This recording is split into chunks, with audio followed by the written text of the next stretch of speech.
Hey friends, I wanted to read to you The Mitten by Jan Brett one more time because it's such an awesome book with such great illustrations. The illustrations are the pictures in the book. I love this book, so I'd like to read it to you one more time. And this time, maybe we'll take a little bit more of a look at the pictures on the sides that give us little hints during the story. Okay, so The Mitten by Jan Brett. Here we go.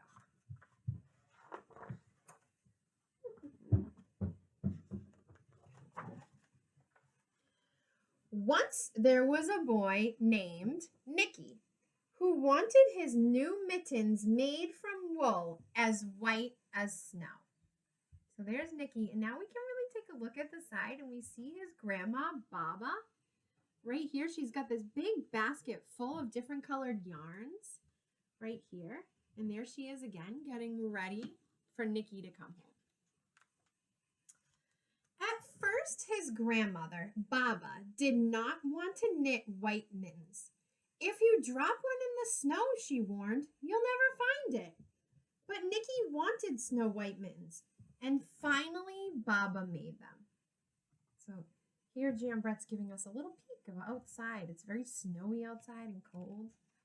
Nicky's definitely going to need those mittens. After she finished, she said, when you come home, first I will look to see if you are safe and sound, but then I will look to see if you still have your snow white mittens. So off Nicky went, and it wasn't long until one of his new mittens dropped in the snow and was left behind. And here we see a picture of who will be the first animal we see. It's the mole. A mole, tired from tunneling along, discovered the mitten and burrowed inside. It was cozy and warm and just the right size, so he decided to stay. So here's Nicky off having a fun day playing in the snow, and here Jan Brett is giving us a hint of what animal is coming next. It's the rabbit. A snowshoe rabbit came hopping by. He stopped for a moment to admire his winter coat. So he's looking at his fur saying, I look beautiful. It was then that he saw the mitten and he wiggled in feet first. The mole didn't think there was room for both of them, but when he saw the rabbit's big kickers, his big feet, he moved over. So here's Nicky off having fun, and who will we see next? The hedgehog. Next, a hedgehog came snuffling along. Having spent the day looking under wet leaves for things to eat, he decided to move into the mitten and warm himself. The mole and the rabbit were bumped and jostled, but not being one to argue with someone covered with prickles, they made room. Remember, hedgehogs have little prickles all over them. They look kind of like a cactus. They have little prickles on them. But they're not, you can touch it. You can touch a hedgehog. If you pat it this way, they actually feel soft. Who's coming next? The owl. As soon as the hedgehog disappeared into the mitten, a big owl, attracted by the commotion, swooped down. When he decided to move in also, the mole, the rabbit, and the hedgehog grumbled. But when they saw the owl's glinty talons, they quickly let him in. Oh my gosh, it doesn't even look like there could be room for the owl in there. But as we remember, Baba's knitting stretched and swelled and did not rip. Okay, if you look closely right here, you see the badger hiding under that tree. And here he is there. And here he is now. Up through the snow appeared a badger. He eyed the mitten and began to climb in. The mole, the rabbit, the hedgehog, and the owl were not pleased. There was no room left.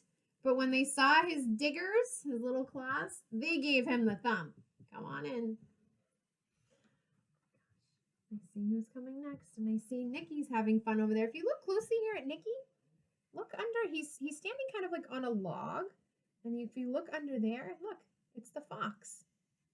There's so much detail in all of Jan Brett's beautiful drawings. Like even these flowers up here, like how pretty. And look at all of this.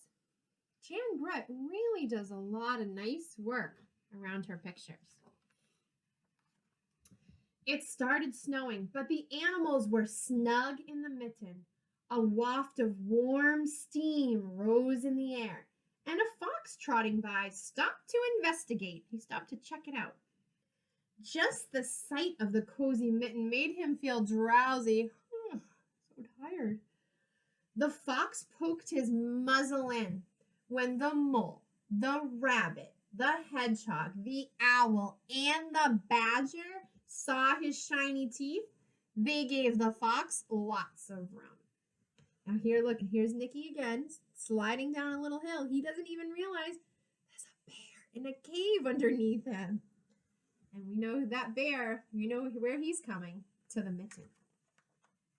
When we read this yesterday, could you believe that a giant bear like that would fit into the mitten? I couldn't either. A great bear lumbered by. He spied the mitten all plumped up.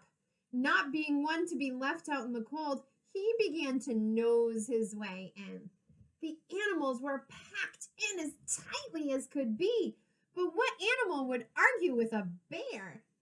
The mitten swelled and stretched. It was pulled and bulged to many times its size. But Baba's good knitting held fast. It did not rip.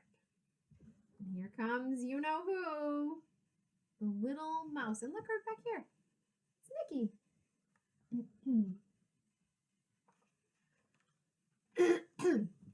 Along came a meadow mouse, no bigger than an acorn. She wriggled into the one space left and made herself comfortable on top of the great bear's nose. Do you remember what happened when the mouse climbed onto the bear's nose? He Achoo! The bear, tickled by the mouse's whisker, gave an enormous sneeze. The force of the sneeze shot the mitten up into the sky and scattered the animals in all different directions. Oh my goodness. And here's Nicky. He's realizing that he's lost his mitten. He only has one.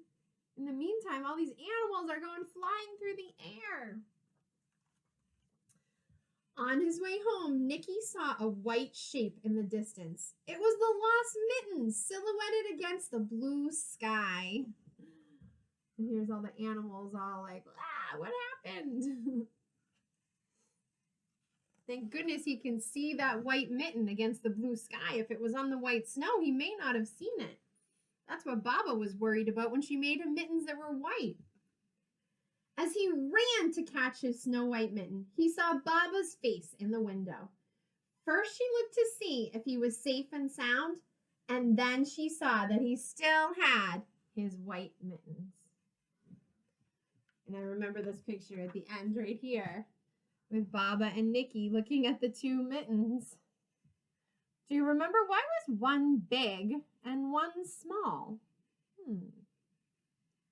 Why would that happen? Why would one of the mittens be big and one small? Because all those animals were inside of it, stretching it out. I'm sure Baba and Nicky are wondering what happened to those mittens. All right, friends, I hope you enjoyed our second reading of The Mitten. I just love books by Jan Brett, and I hope you do too. I'll see you later, friends. Stay warm.